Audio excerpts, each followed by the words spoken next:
2022లో 22 అక్టోబర్లో మీరు జాయిన్ అయినట్టే మీకు నవంబర్ డిసెంబర్ లో కల్లా మహిళా అధ్యక్షురాలు పదవి ఇచ్చారు. అక్టోబర్లో జాయిన్ అయినప్పుడు అక్టోబర్లోనే ఇచ్చేసారు. అది ఎలా సాధ్యం? అది ఎందుకంటే నాకున్న సర్కిల్ అండి, నాకు ఉమెన్ సర్కిల్ టక్కర్లో చాలా ఎక్కువ ఉంది, అందుకే ఆవిడ పిలిచారని చెప్తున్నాను కదా. నాకు లేడీస్ ఫాలోయింగ్ చాలా ఎక్కువ ఉంది. అమ్మవారి టెంపుల్, అవును టెంపుల్స్ కి వెళ్ళాం.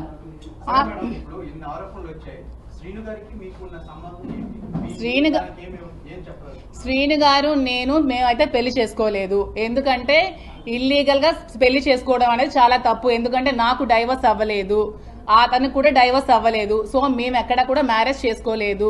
నేను అతనితో ఉంటున్నాను. అతను ఒక ఫ్రెండ్, ఒక ఫిలాసఫర్, ఒక గైడ్, అన్ని అతనే నాకు. ఎందుకంటే నేను సూసైడ్ చేసుకోవాల్సిన సిచ్యువేషన్ వచ్చినప్పుడు నువ్వు అలా ఏం చేసుకోవద్దు, నీకు నేను ఉన్నాను, నీకు ధైర్యంగా ఉంటాను, నువ్వు అధైర్య పడుకో, నాకు ధైర్యాన్ని ఇచ్చి నన్ను అతను ఒక సెక్యూర్డ్ గా ఉంచుతున్నారు. దాంట్లో తప్పేమీ లేదు కదా. నేను వాళ్ళ ఫ్యామిలీలో సహజీవనం ఎలా అవుతుందండి? అడల్టరీ అనుకోవచ్చు కదా. సహజీవనం అనేది పెళ్లి కాని వాళ్ళు చేసేది సహజీవనం అంటారు. పెళ్ళైన ఇద్దరు అమ్మాయి అబ్బాయి చేసేది అడల్టరీ అంటారు.